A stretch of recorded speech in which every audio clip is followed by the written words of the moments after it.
जय हिंद मेरे साथियों, स्वागत है आप सबका आपकी अपनी यूट्यूब चैनल बघेली एजुकेशन में।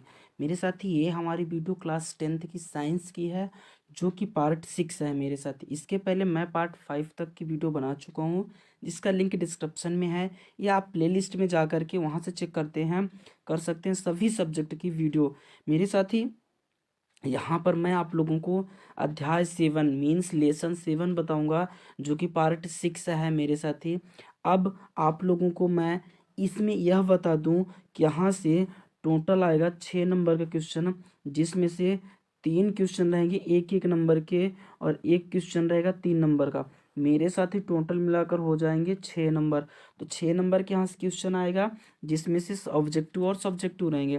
तो मेरे साथ ही मैं आपको सब्जेक्टिव क्वेश्चन सारे बता देता हूँ। रही बात ऑब्जेक्टिव की, तो ऑब्जेक्टिव जैसे ही आपका पेपर पास में आएगा, मीन्स नज़दीक होगा, जैसे जनवरी फरवरी में, सारे ऑब्जेक्टिव मैं आपको फरवरी तक करा दूंगा। ठीक मेरे साथी, देख लीजिए यहाँ से मेरा अति लघु उत्तरीय प्रश्न स्टार्ट होता है, पर यहाँ से हमें पता है कि 3 नंबर का क्वेश्चन आएगा, जिससे हमें ज़्यादा छोटे क्वेश्चंस को नहीं पढ़ना है, पर आपको बड़े क्वेश्चंस अधिक पढ़ने। जैसे यहाँ पर क्वेश्चन है, मास्टर्ड ग्रंथि का नाम क्या है और इसे मास्टर्ड ग्रंथि क्यों कहते हैं?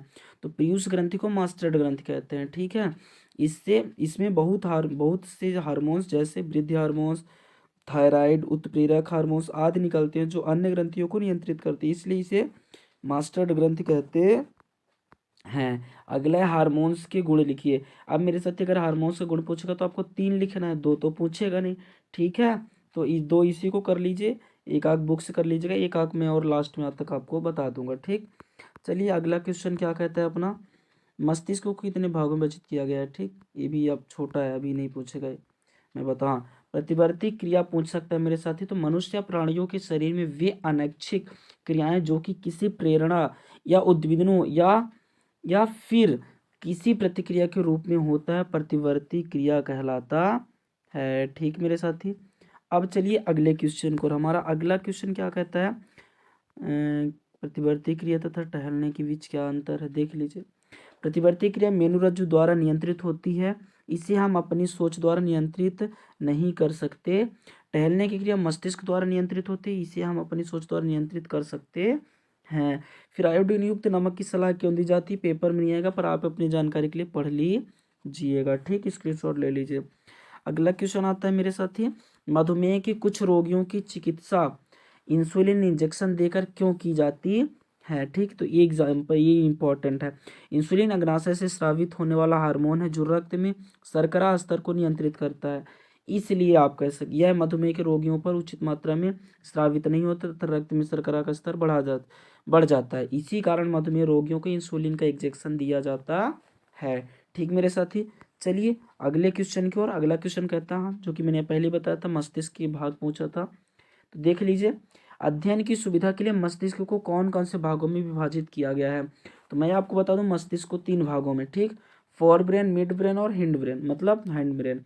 अग्र मस्तिष्क, मध्य मस्तिष्क और पश्च मस्तिष्क। ठीक है, इसके डिटेल आप लोग देख लीजिएगा, मैं नहीं बता रहा हूँ क्योंकि वीडियो बड़ी ना हो जाए। ठीक, फिर है मनुष्य के प्रमस्तिष्क के कार्य। मेरे साथ ही कार्य सिर्फ 3 ही नंबर का आएगा, तो 3 ही आपको लिखना है, पर याद चारों कर लीजिए, चारों पढ़ लीजिएगा, है ना, मैं नहीं बता रहा हूँ, आप लोग देख लीजिए अच्छे से, स्क्रीनशॉट ले लीजिए और पढ़ लीजिएगा। ठीक, अगला है साइटोकाइनिन के कोई 4 कार्य लिखे। मीन्स मेरे साथ ही आपको पेपर में 3 ही लिखना है, इसको भी पढ़ के जाना है, काफी अच्छे से पढ़ना है आपको। ठीक, सूत्र युग्मन किसे कहते हैं, देख लीजिएगा एक बार, पेपर में नहीं आएगा, मैं पहले ही बता रहा हूँ।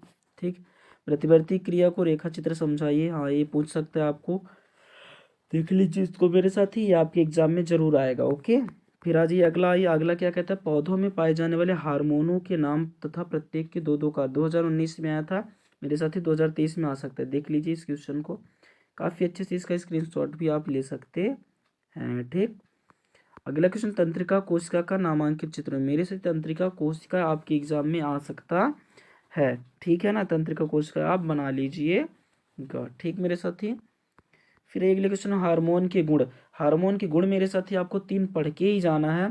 हार्मोन्स रक्त एवं जल में घुलनशील होते हैं, ये कार्बनिक उत्प्रेरक की तरह कार्य करते हैं, ये बहुत कम सांद्रता में सक्रिय होते हैं। ठीक, 3-4 आपको पढ़ के ही जाना है। फिर है, थायराइड ग्रंथि से स्रावित होने वाले स्रावित 2 हार्मोनों के नाम तथा कार्य लिखिए। ठीक, थायरॉक्सिन और थायरोकैलिस्टोनिन, ठीक है, इनके दो दो कार्य आप लोग देख लीजिए, है ना।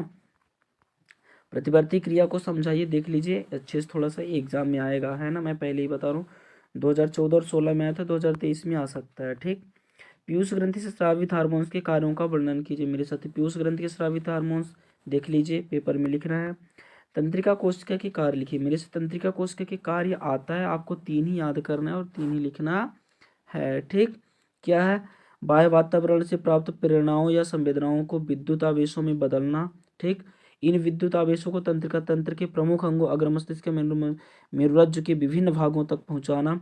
मस्तिष्क एवं मेरुरज्जु से प्राप्त आदेशों को संबंधित अंगों तक पहुंचाना। मेरे साथी आपको 3-4 कर ले ही ना ही है, जो कि आपके एग्जाम में आएगा। फिर मेरे साथी मनुष्य के मस्तिष्क का नामांकित चित्र, मैं आपको बता दूं कि 2020 में आया है।